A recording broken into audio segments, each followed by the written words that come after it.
Hey everyone, is 24mm the best choice for you to travel with? That's what I'm going to discuss about it today. And to kind of give you guys a context, I usually shoot on a Sony A7IV. I have a 24 to 70mm Sigma 2.8, and that's my go-to kit. That's what I use for all my photo shoots. That's what I use for all my video shoots. And it's my kit that I had so far has helped me with all my creative stuff. Now, the problem with that kit is that it's a little too bulky, it's a little too heavy. So when it comes to traveling, I struggle a little bit with it, especially the lens. It's a bulky lens, it's very big.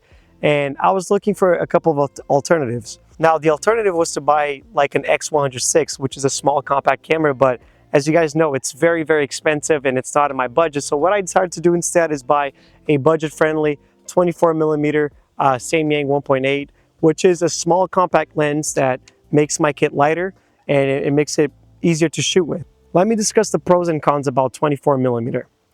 The pro is that 24mm is a very wide focal length, so you can shoot a lot of landscape. I went to Utah with my friends.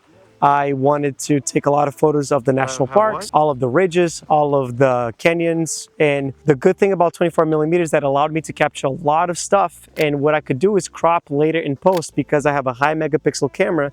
So when I crop, it doesn't lose a lot of quality as it would with a 12 or 24 megapixel camera. The good thing about the 24mm is that, again, the prime lens, it's a small prime lens and it's compact, so it doesn't weigh a lot. So you can put it on your chest, you can hike with it, and I hiked the whole time with it. Now, the cons about the 24mm is that sometimes it's too wide.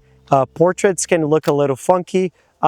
Faces can look a little distorted. And if you want to take telephoto lenses, you don't have the choice because you only picked the 24mm. Yeah, you probably wonder, yeah, but that's obvious. But I just want to bring that back to attention because I didn't understand how frustrating it was when I saw all these big mountains and I wasn't able to zoom in very, very close because I decided to bring a small compact prime lens.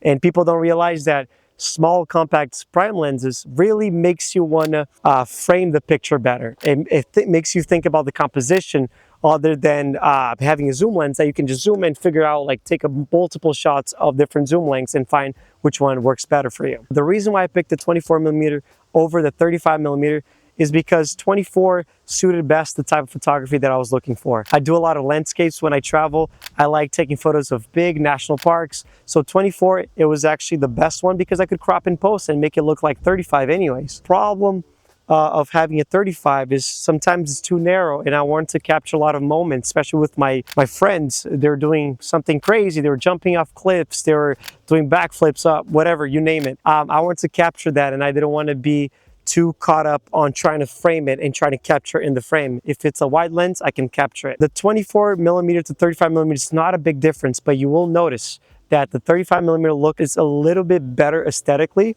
It looks a little better on portraits. It looks a little better on street photography, just specific things. 24mm is very good for landscaping and for vlogging and for video making. 35 can be a little limiting, but I also think that it's a good lens to consider. The reason why I picked the 24mm Samyang 1.8 is because the price, it was actually under 400 bucks, so I could buy that no problem.